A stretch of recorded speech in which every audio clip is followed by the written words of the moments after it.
I didn't get a home run. I got the. Okay. I got All a right. home run. Do you remember that? Yeah, I do. You hear that? Yeah. Okay, here's what we're going to do today. We are going to continue on with our few notes on chapter 7. Because we started with PowerPoint yesterday, I want to go through a couple more slides of that. Kind of review what we talked about yesterday and go to some new vocab words. So here's what we're going to be discussing today on 7.3. We're going to be talking about polygons. Right? That's kind of the idea of what this section is all about.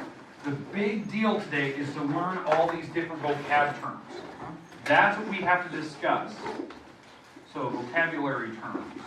I'm going to put some of the words that you need to have like major focus on from what we talked about yesterday. One of the words, obviously the word polygon. Do you know how it's made? We talked about that yesterday. That was our main goal. Do you understand what a vertex or an edge is? Or an edge. Okay, those are the two words we discussed yesterday. Now, the new words that we need to cover today. Convex versus concave. That's a major part of today. That's what we're going to discuss, those two words. I'll give you what the formal book definitions are for those. They're crazy, like the definitions. I'll explain in common sense terms what it means. I like the common sense way of explaining it so that you know it.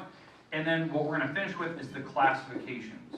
So these are the words that most people think of when we get to polygons. So it's going to go pretty quick. I'm going to click through these slides pretty fast, but we do have to get the classifications. All the different names for the different polygons that we have. We have set ones. After we're done with that, we're going to do a little in-class activity today. We're going to do a little in-class activity, which I think you're going to kind of like. It's going to be something where you can take it home, you can kind of work on it, that type of thing. It will require that you have your protractor for angles and whatnot, but it's pretty straightforward. And you'll need probably a straight edge. Question? After vertex, what's that word? After vertex? Edge. Edge, sorry. Yeah, green color is right very well. Okay, so do we understand what we're covering? Okay, it's going to go quick. I'm going to click through these slides pretty fast because I want to get to that in-class activity today, which I think you're going to have some fun with. All right, where's my little clicker? Perfect. Okay, here we go. All right, polygons. This is the words we did yesterday. So this slide you already have. So polygons are made of many angles, right?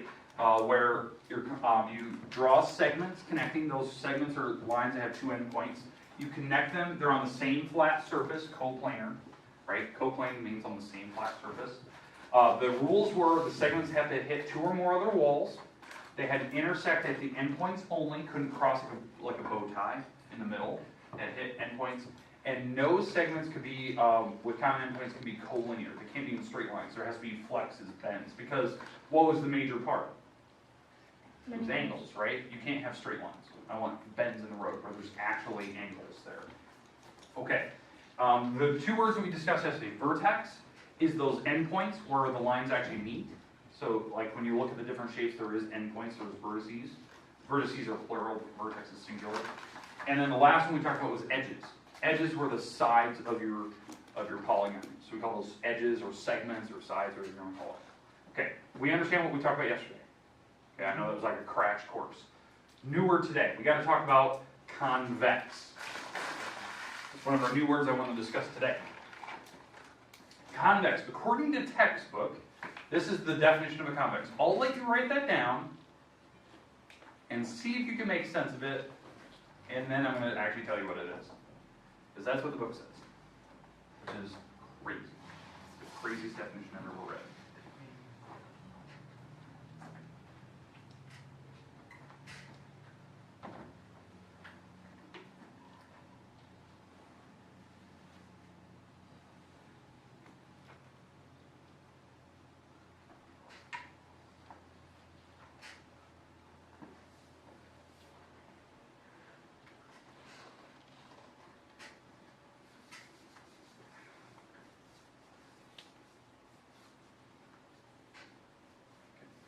So again, if you're writing, it says, no line containing the side of the polygon contains a point on the interior of the polygon. A couple words there. Obviously, we talked about side or edges. Polygon is the shape we're drawing. Point is a location. And interior means the inside, interior of the object. Now, you agree that this word is crazy looking at it, right? That definition makes no sense. Here's what they're talking about. This is the common sense way to explain it.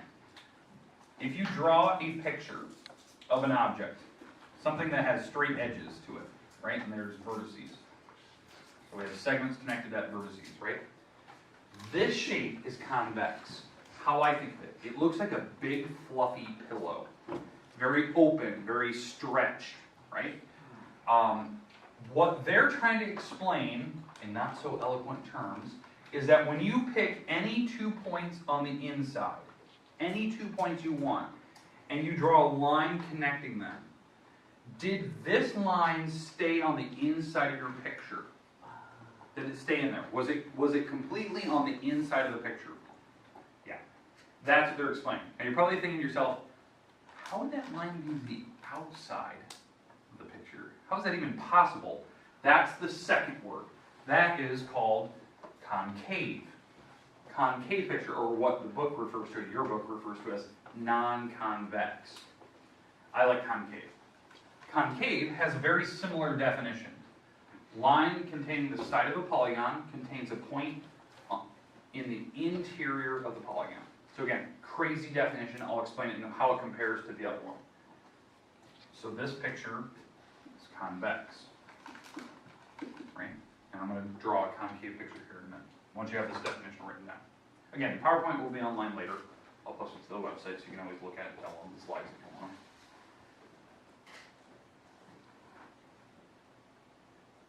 Okay, so concave versus convex.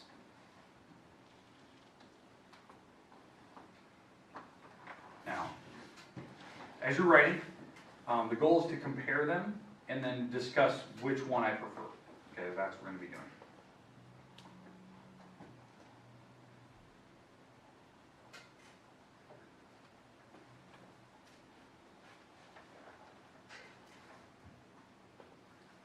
Everyone have their drawn or the words? So writing.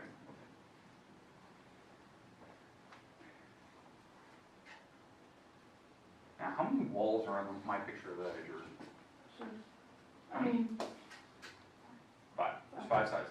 So I'm going to draw a 5-sided figure that's now concave. So you can see the differences. Convex versus concave. 5 walls. Okay, so here we go. Let me pick a different color marker. So here's concave. 5 walls. 1, 2, 3, 4, 5.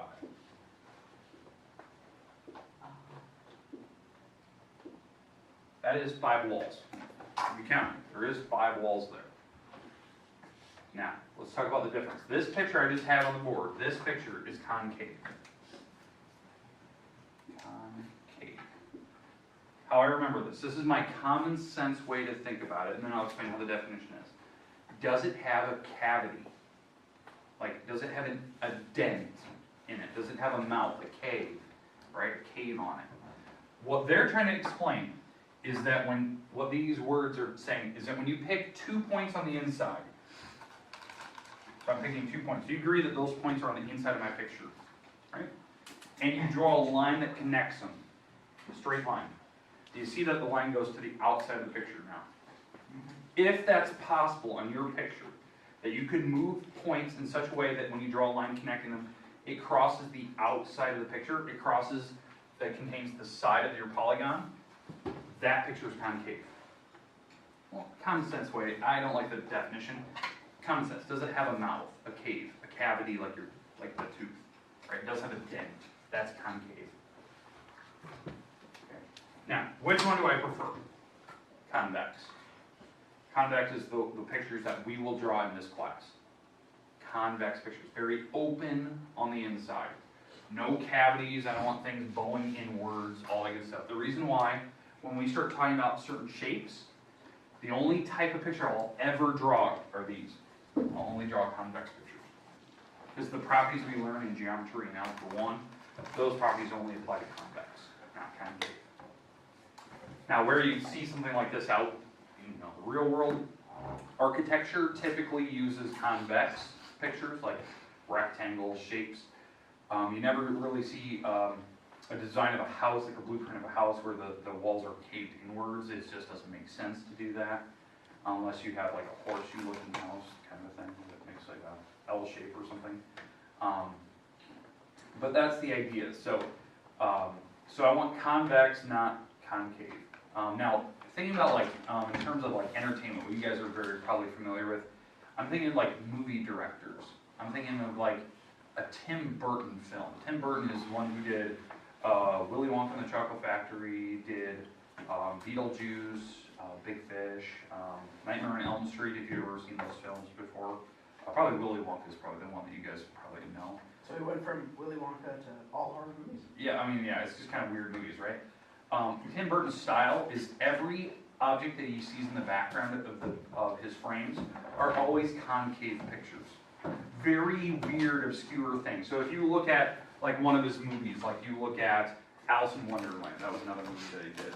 When you look at the doorways of a Tim Burton film, they look like this. They never make sense. They're very weird and obscure pictures. Maybe the door frame has, you know, on the top, it has something like this.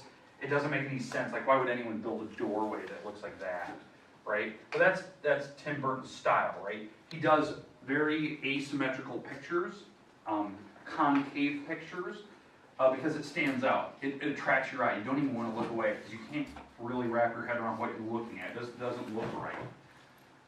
And that's his style. But if you look at other directors like, let's say, Wes Anderson did movies like Moonrise Kingdom, he did The Royal Tenenbaums, you know, just kind of weird movies. His movies are very symmetrical. Every frame, every shot is convex. If you look at the characters in his movies or you watch the cinematography of his films, everything is very symmetrical. Like the shot is very square. When characters are in the frame, they're very like, they're squared like perfectly in frame with each other.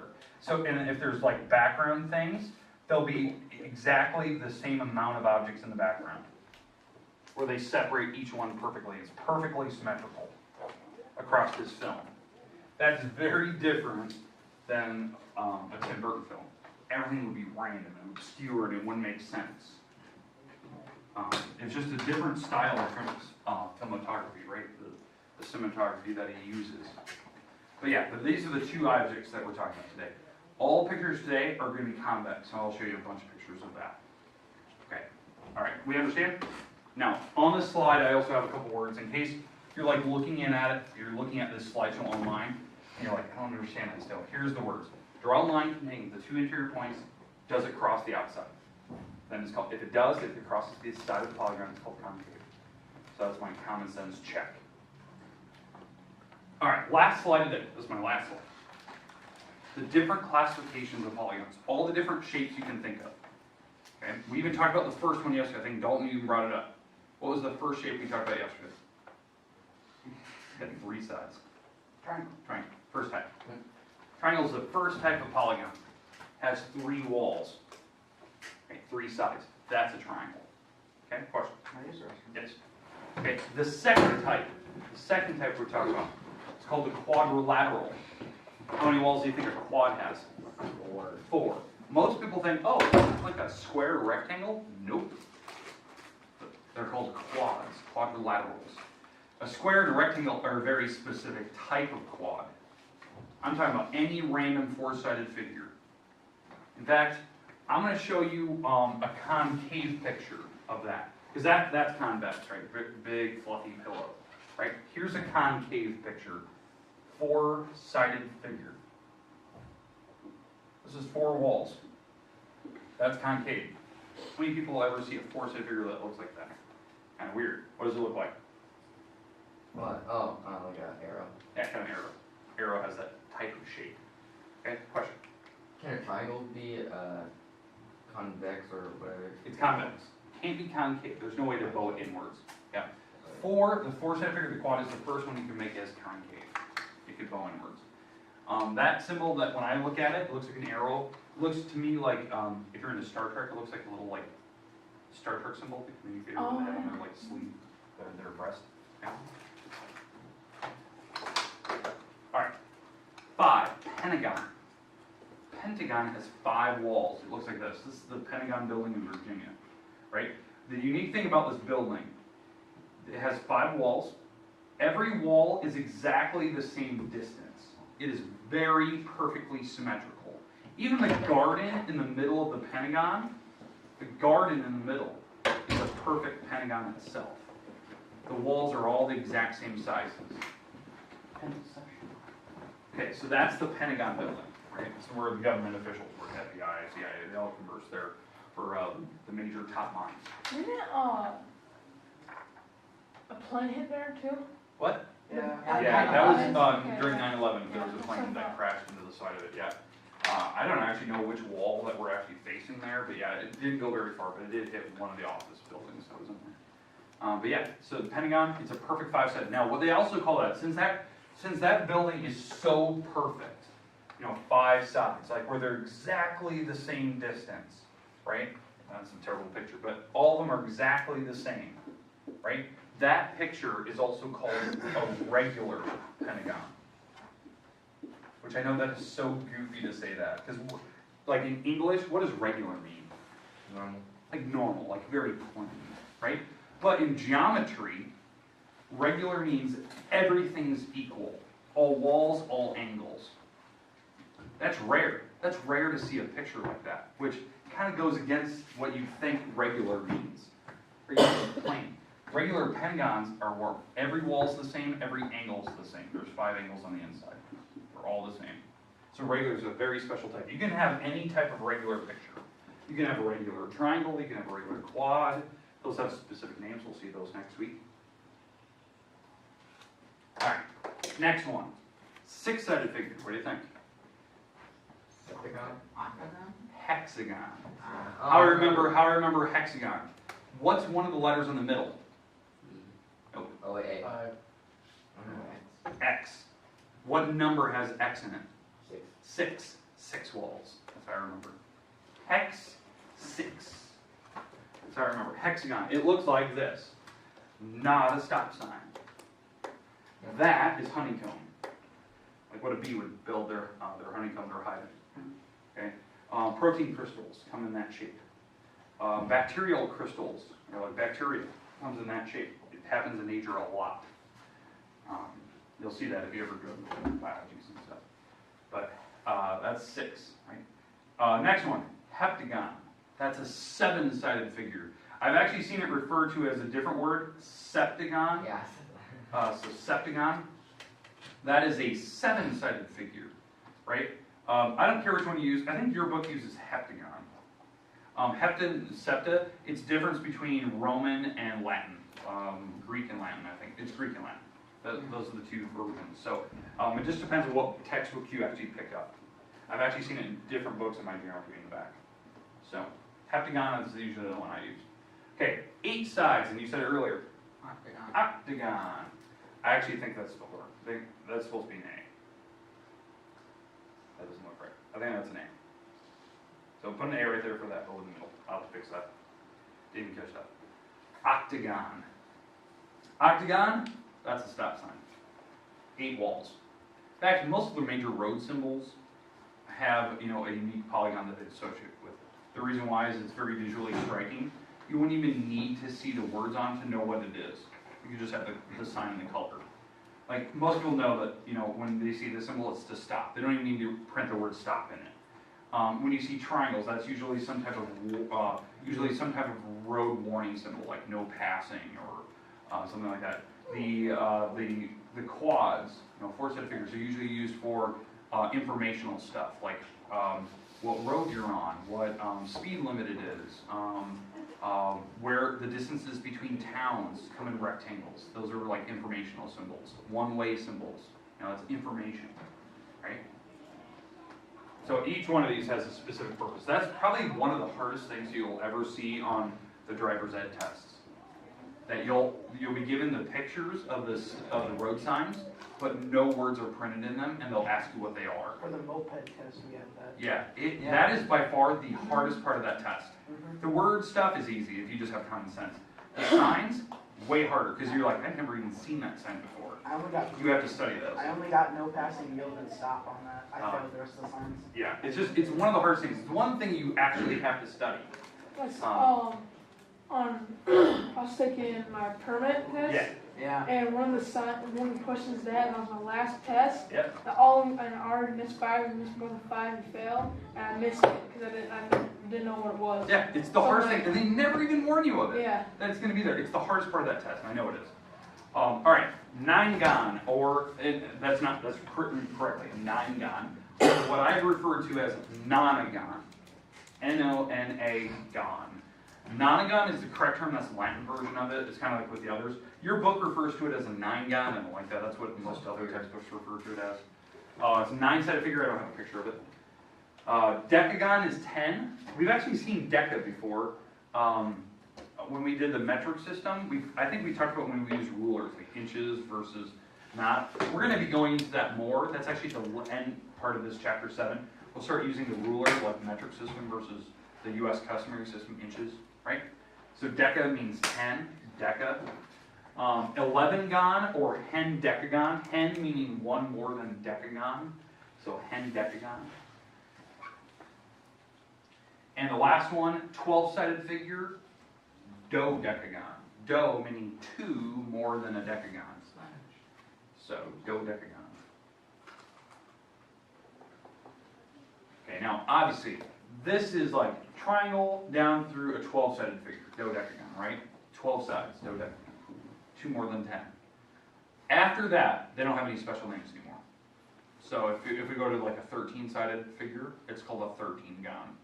14-gon, 15-gon, 2,000-gon if you want to go 2,000 moles.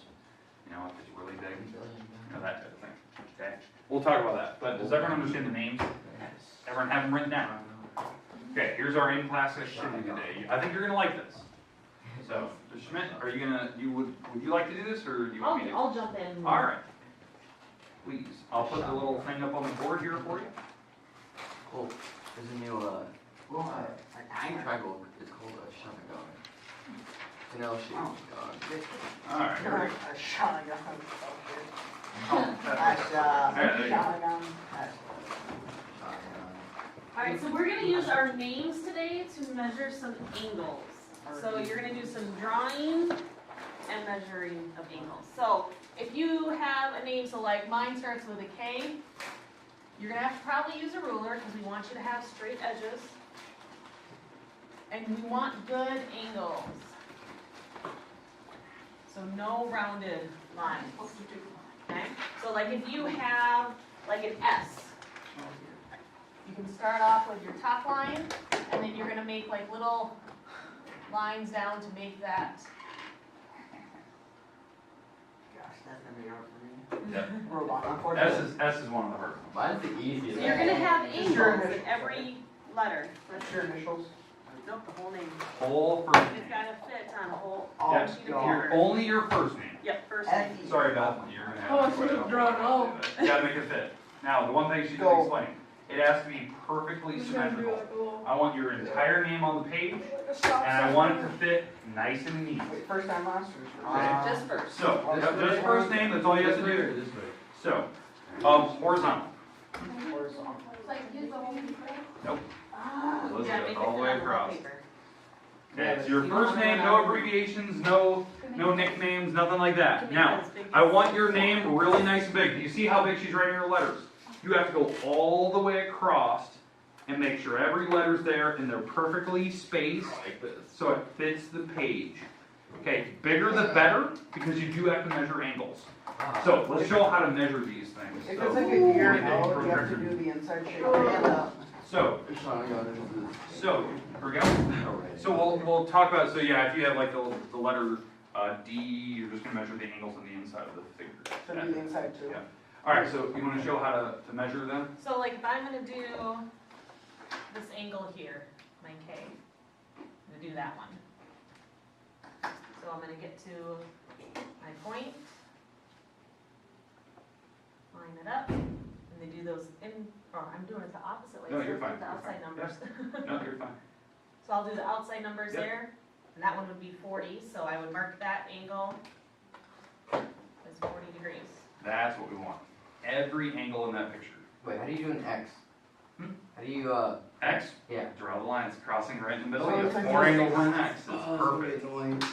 It's gotta fit nice and neat. I do not want all these crazy letters fitting in there. I want it nice and neat. So what you gotta figure out first is how big you can make each letter so it fits, and then make sure that the height-wise works. That's the annoying part, because you gotta figure out like, And- okay, is that- Yeah, so if I was doing one of mine, because, thank you, if you know, we see the K, the S, if I'm doing the letter D for my name, this is how I do it, you know, nice and big, I'll go out a little ways, I'll try to make sure that it's very, very balanced, so that it looks the same, okay? In fact, I didn't go down far. There we go. Now it's nice and balanced. Very symmetrical kind of a thing. Can we do them all capitals? Okay, that's fine. You want to do it all capitals. So it's got to be your name, and then I'm going to be measuring all these angles on the inside. Wait, never mind. Can we have a straight edge? Yes, I'll give you rulers and stuff. Yeah. Ah, it's gonna be fun. My name's gonna be difficult. Not really. Yes. Well, I think my Hey, name. you only have 4 letters. I have True. 9. She has 9. Well, me and Alex think we're both at 4 letters.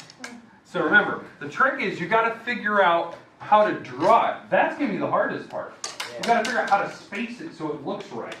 Now I'm kind of lucky that my name. Here. because the A. Let me show you an I didn't like example that wrong. of one that I saw earlier. And this is one that we kind of shared back and Well, forth. I ever found. where we got this idea. Let me bring up this photo, because this photo is impressive the way that this person did it. Here it is. Do they have to be like bubble letters? Nope, just regular. Okay, so this is the one that we saw and we're like, this is cool. So let me come over here. All right, so here's the example we saw, and it's so nice and clean. Okay, now I'm scared. That's what we want. We want your name to fit it across the paper. I want it to look nice and neat. They use capital letters. Wait, Sean, we do this in drafting. Remember, if you notice that, they did not use any curves, no like loops. They made everything very straight, angular, so that we can measure everything. So very, very impressive. Wait, so like every single angle. You have to measure. So like even on the K, they did this outside angle. They did every angle. Yeah, they did every angle. They even did their K a little bit different. So it's just however you're gonna do it, but you have to use straight lines. That's a drafting game. Yeah. Yeah. Now I'm glad my name was an SHAWN. Yeah, it's true. W would add a lot of angles in it. So So, I'm gonna do one of mine, so you can see mine. I'm gonna do the exact same thing as yours, because if I'm gonna make you do it, I'm gonna do it myself, so you can see it. But yeah, so this might be a little project you wanna work on over the weekend. It's very easy, but you'll need to take your protractor home, so you can actually measure. The straight edges have to stay here though. So you're gonna have to use something as a straight edge. It doesn't have to be a ruler, because we're not measuring how long the lines are. So it could be anything. You could use the side of a book as a straight edge, but it has to be very straight lines. Make sure it's balanced. So I'll show you an example of mine once you have it. That is your goal today. That is your homework. That kind of looks like enough. Now remember, we do have homework from earlier this week. I think it was due yesterday, the page 178, 179. But That was the one we had earlier. That was the one measuring angles. That was due. So make sure that one's getting done. That probably should be your first priority today. Measuring and drawing angles at page 178. it worked.